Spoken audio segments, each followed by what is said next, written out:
大家好，歡迎嚟到 Big Dog Channel。大家最近有冇聽過寵物經濟呢一個詞語呢？寵物經濟嘅意思係主人因養寵物而帶嚟嘅消費。早前我喺有線新聞嘅訪問中都提過，我同意寵物經濟喺香港有發展嘅空間。我哋呢班狗主最希望嘅係可以帶埋狗狗一齊入餐廳食嘢，同乘搭公共交通工具。我哋經過多次嘅發聲，都總係受到阻礙。可能政府高官或者議員冇喺屋企養貓養狗，淨係養另類寵物，唔明白我哋嘅感受。有乜嘢另類寵物？例如馬。今次呢條影片我都係帶大家去寵物友善餐廳，不過今次除咗帶埋 Taco 去之外，我仲會帶多隻另類寵物一齊去，就係呢一隻馬。因為我想親身感受下養馬嘅感覺係點樣。今集帶寵物馬去體驗香港寵物經濟。出發前，請大家留言提議下改呢隻馬叫咩名好？要女仔名喎。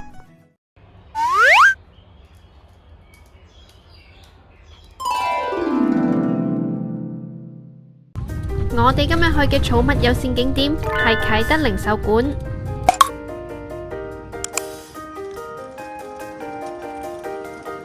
我睇地圖見到啟德零售館附近好似冇乜馬路，所以我哋就保險啲由 Airside 商場行過去，認住呢一個水池，水池旁邊有條有蓋嘅行人路，沿住行就可以啦。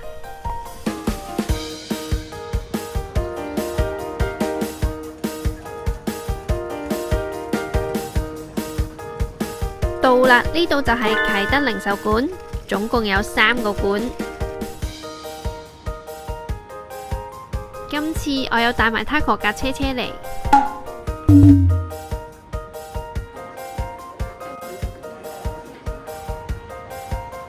我哋而家身處喺2號館，不過以商戶嘅品牌同種類嚟計，我覺得2號館好行過1號館。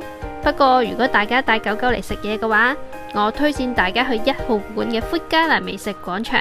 我稍後再帶大家去。正，啟德零售館有水針，咁我就唔使帶咁大支水啦。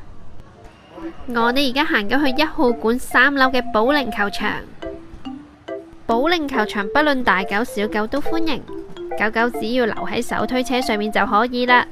不過因為 Taco 對保齡球啲聲音有啲緊張，於是我就派咗隻間諜馬入去睇下保齡球場係啲咩環境先。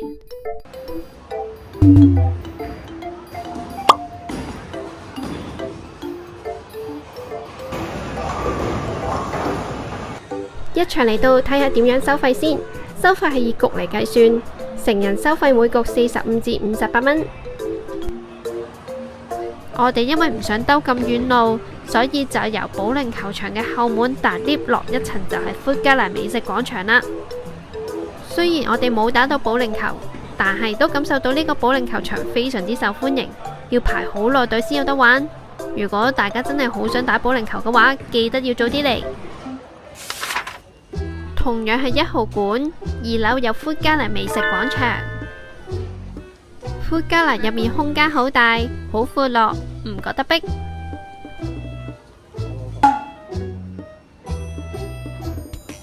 美食廣場有以下品牌嘅餐廳，我個人推薦嘅係花仙甲。花仙甲嘅王牌食物係花甲，係福加蘭嘅名物。趁Taco爸去買嘢食嘅時候，我俾啲水我啲寶貝飲先。媽媽飲啲水先。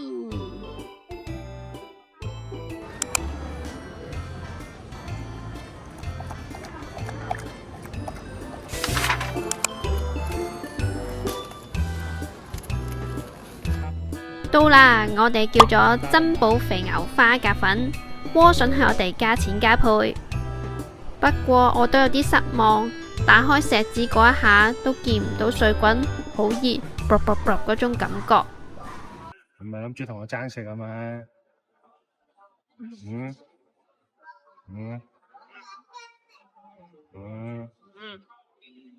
我呢隻寵物馬同 Taco 爭食啊！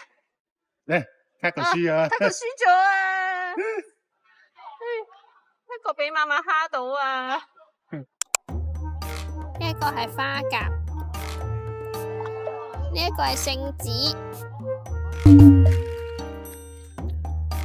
有湯浸住就熱啲咯，但係面嗰啲花甲就凍得好快。我哋數下一鍋有幾多隻花甲先，1、2、3、4、5、6、7、8、9、10。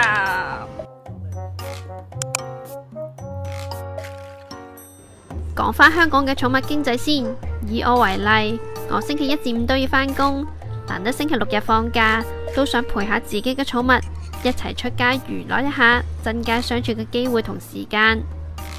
我哋並不容易帶寵物出國，多數留港。如果香港食肆容許犬隻進入，相信對本地飲食業都有正面嘅影響。至於執行嘅方法，有好多討論嘅空間，例如設立寵物區同普通食客分開。假設你係養馬，如果你係錫馬馬嘅話，你都希望馬馬可以喺唔同嘅農莊或者大草原自由奔跑，創造更多美好嘅回憶。除非你當馬馬只係跑馬贏錢嘅工具。以上都係我個人認為寵物經濟會帶來正面影響嘅少少意見。今次嘅分享就嚟到呢度啦。如果大家都中意呢條影片，就記得俾個 like支持我哋。我哋下一條影片再見，拜拜。